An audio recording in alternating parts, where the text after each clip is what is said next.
So, I want you to picture your bathroom shelf for a second. Go on, really visualize it. I'm sure everyone has that one shelf that's just packed. Right. You've probably got that moisturizer in a heavy, satisfying glass jar. Maybe a serum in a sleek, weighted dropper bottle. Mm-hmm. The shampoo is probably in a big, soft-touch plastic tube. I mean, it all looks great. It feels luxurious. It's a huge part of the morning ritual for you. But here's the elephant in the room, or maybe the elephant in the bathroom. Where does all that stuff actually go when the bottle is empty? Yeah, that is the exact question keeping the entire cosmetic industry up at night right now. We are looking at a massive structural shift. It used to be enough for a package to just protect the product, keep the light out, and, well, look good on a shelf. Yeah. Now, the game has changed completely. And that is exactly what we are unpacking today. We are doing a deep dive into a brand new guide called A Comprehensive Guide to Environmentally Friendly Cosmetic Packaging.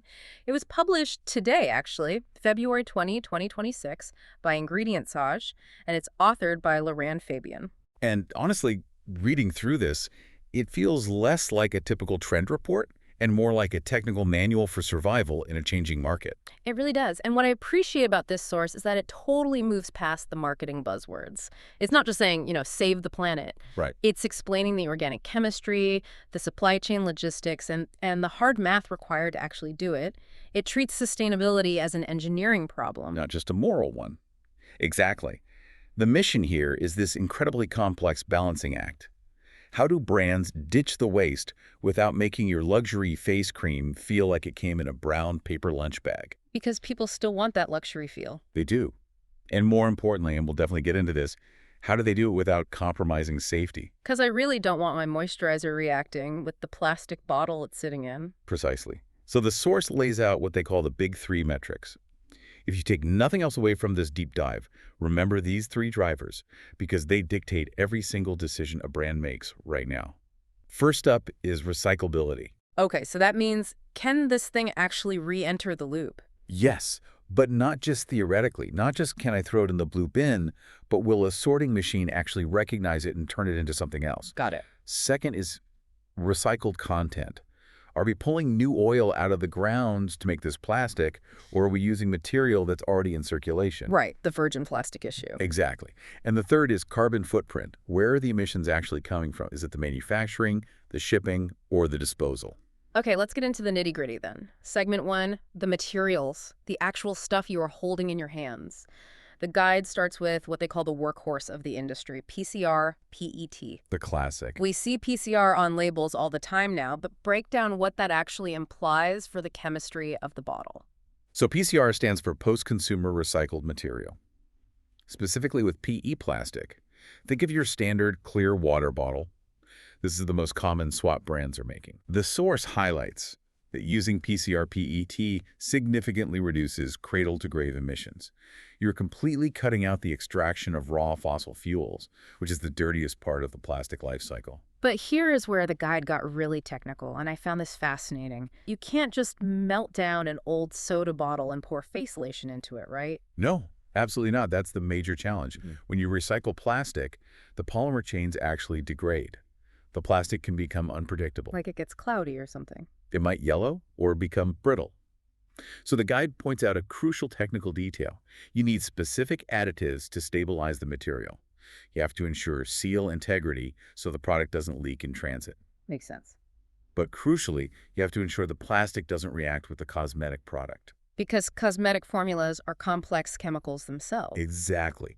Active ingredients in skincare, your acids, your retinols, they can be incredibly aggressive. They can actually eat away at lower quality plastics. Oh. So engineers have to create a barrier or stabilize that PCR plastic to ensure migration doesn't happen. You do not want the plastic leaching into the cream you put on your face. That is a comforting thought that they test for that. So let's talk about the fancy stuff. Glass. I always assumed glass was the holy grail of sustainability because it feels permanent. It's infinitely recyclable. It is. But the guide throws a pretty big curveball here. It does, yeah. Glass is viewed as the premium option, and it is inherently recyclable. That is true. But there is a massive catch, and that is weight. The transport emissions. Right. Glass is heavy. Extremely heavy. The source is very specific about this. Glass is most sustainable when it is sourced regionally. Oh, I see. If you are manufacturing a glass jar in Europe, filling it in Asia, and then selling it in America, Yeah. the carbon emissions from shipping that heavyweight halfway across the world might actually cancel out the benefits of it being recyclable. That is a huge aha moment. Just because it's glass doesn't mean it's automatically the winner. It really depends on the map, not just the material. Context is everything here. If your supply chain is local, glass is fantastic. If it's global, you really have to look at the math. Now, there's a term in here I keep seeing, and it sounds a bit clinical. Monomaterials. Why is the industry so obsessed with this right now? It sounds dry, I know, but it's actually a brilliant solution to a huge engineering problem. Think about a lotion pump or a fancy metallic squeeze tube. Historically, these are made of multi-material laminates. Like layers of different things. Exactly. You might have a layer of aluminum for freshness, a layer of plastic for strength, maybe paper for texture, all glued together. Which I assume makes them impossible to recycle, like trying to unbake a cake. That's a great way to put it. They are virtually impossible to separate in a standard recycling facility. They just end up in a landfill or an incinerator because the machine can't pull the aluminum away from the plastic. So the solution is? Monomaterial packaging, making the whole thing, the bottle, the cap, the label, out of a single polymer type, like PET or PE film. So you just toss it in the bin, and the recycling plant doesn't have to play surgery to separate the layers. Exactly. It facilitates highly effective recycling streams. But the constraint, again, comes back to chemistry.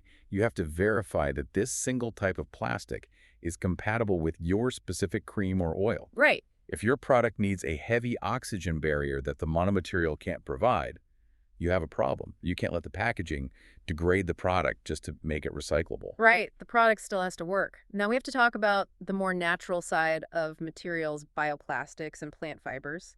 The guide mentions something called bagasse. I've seen this on takeout containers, but now it's in cosmetics. Bagasse is fascinating. It's the fibrous residue left over after you crush sugarcane to get the juice. So instead of burning it or throwing it away, which was the old standard, they are pressing it into cartons and outer packaging. So that nice textured box your perfume comes in could literally be made of old sugarcane waste. Exactly. It conveys those clean label credentials instantly to the consumer.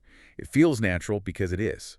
But the guide notes that they often pair it with barrier coatings to protect the product inside because raw plant fiber is highly porous. It hates moisture. And then there's PLA and PHA. The bioplastics, are these the ones that are supposed to compost? They are.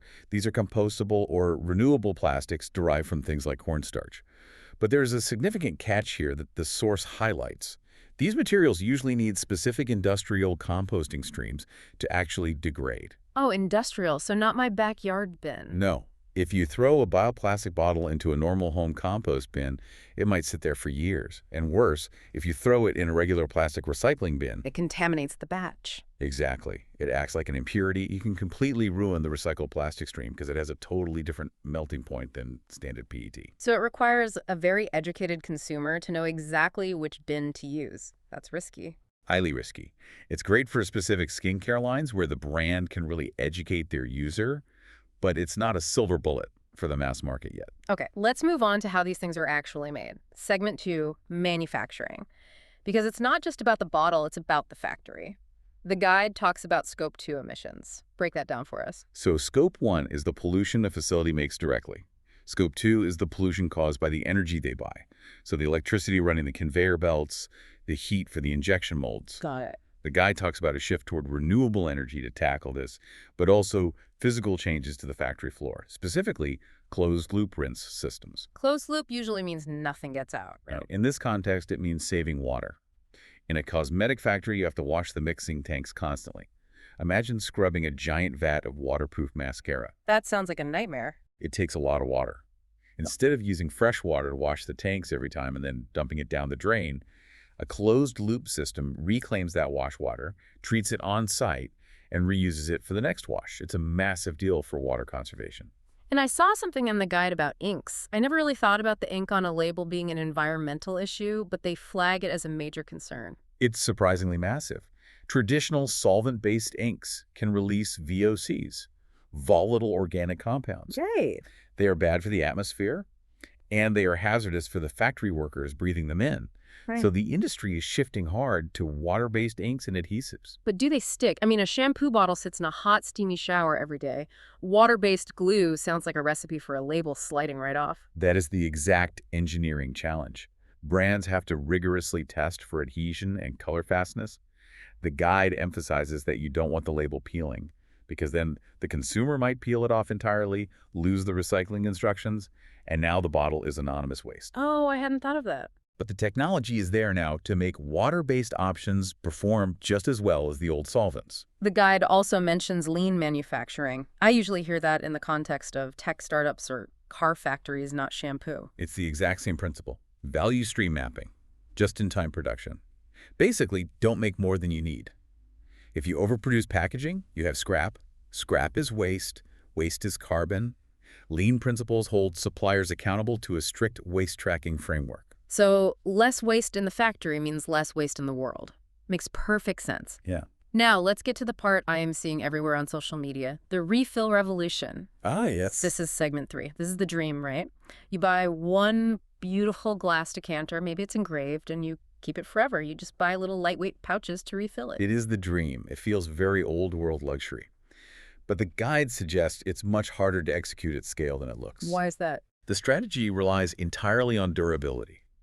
If that refillable container cracks after 3 uses, or the pump mechanism fails, you haven't saved anything. You've actually created more waste, because that durable container took a lot more energy to make than a disposable one. So the engineering tolerance has to be way higher.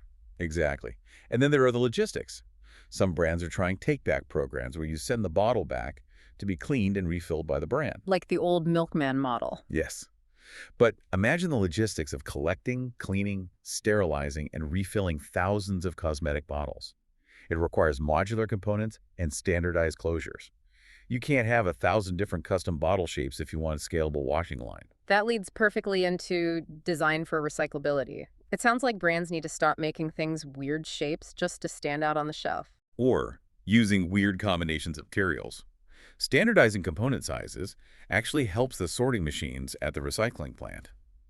The guide mentioned something so simple: if a cap is too small, it physically falls through the grate at the recycling facility and gets lost. It never gets recycled. That is such a practical failure point. You do everything right, the material is perfect, but the cap is half an inch too small, so it ends up in the trash anyway. Exactly. And the consumer's role is huge here too. The guide emphasizes that clear labeling is pivotal. Brands need to explicitly explain what can be recycled locally versus what needs a take-back program. And preventing contamination, right? Yes. One dirty jar, say, half full of old face cream, can literally ruin a whole batch of recycled glass. So rinse your jars out, people. Okay, segment 4, the truth serum. How do we know brands aren't just slapping a green leaf sticker on a toxic bottle? We need to talk about measurement. Measurement is the only way to cut through the greenwashing noise. You can't manage what you don't measure. The gold standard here, according to the guide, is the LCA, the life cycle assessment. This uses the ISO standards, right? Yes, specifically ISO 14040 and 14044. It's a rigorous, internationally recognized framework. It evaluates global warming potential, water use, and resource depletion. It's not a guess, it's hard math.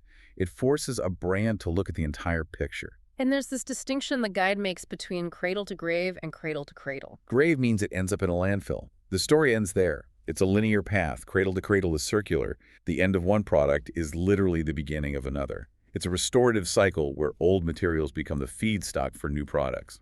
I love that concept, but then there's this term, mass balance accounting. I have to admit, this one confused me a bit. It sounds like creative accounting to hide something. It really does sound like that, but it's actually a necessary bridge.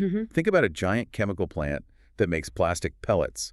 They toss in some recycled plastic and some virgin fossil fuel plastic into the exact same vat. Okay. Once it's mixed chemically, you cannot tell which molecule came from the recycled bottle and which came from the raw oil. Right, it's all just a big plastic soup at that point. Exactly. So mass balance is an accounting method to track the total amount of recycled content entering the system and then allocate that credit to the final products. So a brand buys the credit for the recycled material.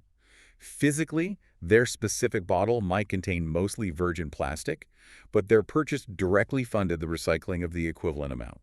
Got it. So it's like buying green energy credits from your power company. You might not be using the specific electron generated by the wind turbine, but you paid for it to be added to the grid. That is the perfect analogy.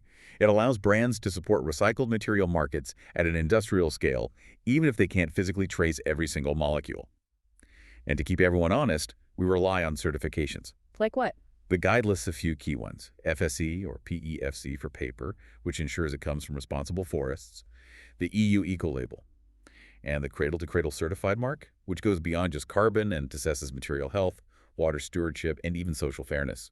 Social fairness is a really interesting addition there. It's not just about the tree, it's about the people cutting it down. Everything is connected in the supply chain.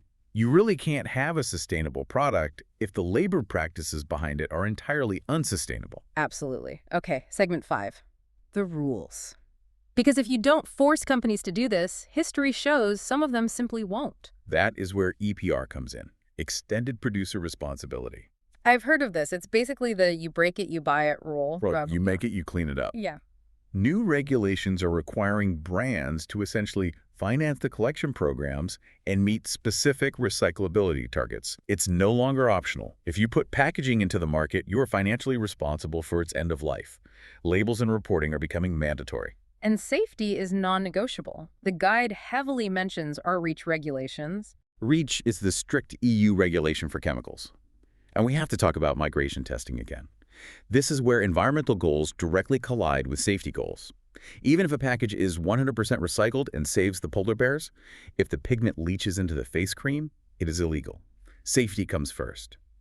Brands have to prove, through exhaustive testing, that the recycled plastic is just as stable as the virgin stuff. That's reassuring as a consumer. And transparency brands can't just say, we're trying anymore. No, they need supplier audits. The guide suggests using RFI and RFP processes, requests for information and proposals that explicitly demand sustainability data. You don't just ask a supplier how much does it cost, you ask what is the exact carbon footprint per unit, and can you prove the origin of this recycled content? It totally forces the supply chain to get its act together. Okay, let's look forward. Segment 6, future trends. What is coming down the pipeline in the next few years? The science is getting wild. We're looking at emerging biopolymers made from algae and bacteria. Wait, pond scum packaging? In a way, yes. These are renewable feedstocks that could have much lower life cycle emissions than even corn or sugarcane. It's still emerging tech, but the potential is massive because it doesn't compete with food crops for land. That is a key distinction. And then there's smart packaging. Are the bottles going to start talking to us? Via your phone, yes. Wow. NFC tags and QR codes embedded directly in the label. Imagine scanning your moisturizer bottle, and it tells you exactly how to dismantle it. Wow. It checks if the product is authentic, fighting counterfeits, and then opens a map to show you the nearest local recycling point that actually accepts that specific material. That would solve so much confusion. No more guessing in front of the bin. It really would. It also helps brands with traceability. And another big one is advanced barrier coatings. This is cool. It's about making paper or monomaterials completely resistant to water and oxygen without using those complex laminates we hated earlier. So a paper bottle that doesn't get soggy in the shower. Exactly.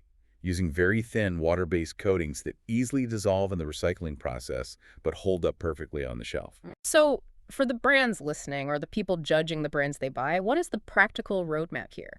The guide gives a timeline. The source suggests a 12 to 24-month horizon for brands to really overhaul this. It's not an overnight fix. They advise starting with high-impact changes, like just increasing that PCR, the recycled content. That's the low-hanging fruit. Start simple. Right. Then run pilot programs for refills. Don't bet the whole farm on refills day one. Test it. See if consumers actually bring them back. It's a crawl, walk, run approach. Precisely. If you try to change the material, the shape, and add a take-back program all at once, you will likely fail on the logistics. So let's wrap this up. We have covered a lot of ground today. From the complex chemistry of stabilizing PCR, PET, to the logistics of regional glass transport, the rigorous math of life cycle assessments, and the plastic soup of mass balance accounting. It really shows that sustainable packaging isn't just one thing. It's a blend of material science, strict accounting, and consumer cooperation. We are rapidly moving from an era where packaging was just about looking good and selling a dream to an era of doing good and proving the math. And doing good without the chemicals leaching into our skin, which I personally appreciate. Always a plus. So here's a final provocative thought for you to chew on. We talked about smart packaging, the QR codes and NFC tags. Right now, we stand in front of the recycling bin and we wish cycle. Oh, yes. We toss it in because we want to be good people and we just hope for the best. Which, as we discussed, often contaminates the stream, causes more harm than good. Right. But imagine a future where the packaging itself ends that confusion, where the bottle tells you, hey, unscrew this cap, put the cap in the trash, but rinse the bottle and recycle it. Could the end of wish cycling be the biggest sustainability leap of all? It's a huge thought. If we can close the gap between consumer intention and actual behavior, that changes everything. It turns the consumer from a passive user into an active, informed worker in the supply chain. Exactly. Something to think about the next time you're reaching for that night cream. Look at the jar. What is it really telling you? Thanks for diving in with us. It's been a pleasure. Catch you on the next deep dive.